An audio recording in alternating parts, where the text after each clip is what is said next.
प्रियाच्या खऱ्या आईवडिलांना अर्जुनने सायलीचे खरे आईवडील म्हणून आणले घरी।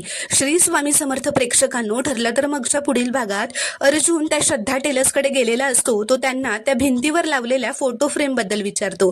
ती बाई त्या फोटोतली मुलगी दाखवते व म्हणते, ही आमची मुलगी आहे, 20-22 वर्षांपूर्वी हरवली होती, अजून सापडली नाहीये। हे ऐकून अर्जुनला असं वाटतं की हे सायलीचे खरे आईवडील आहेत।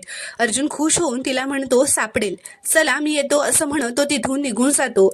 तिथे बाहेरच नागराज व महिपत यांचं बोलणं ऐकत उभे असतात। अर्जुन तिथून निघून गेल्यावर नागराज महिपतला टाळी देत म्हणतो, आत्ता याची लागणार वाट। इथे घरी सायली अर्जुनची वाट बघत उभी असते। अर्जुन दारातच येतो व म्हणतो, सायली, तुझी प्रतीक्षा संपली असं म्हणत ते श्रद्धा टेलर्सचे काका व काकूंना तो घरी घेऊन येतो। सायली विचारते, हे कोण? तर अर्जुन म्हणतो, हे तुझे खरे आई बाबा आहेत। हे ऐकता सायलीच्या हातातलं फुलांचं ताट खाली पडतं, कारण तिला धक्का बसलेला असतो।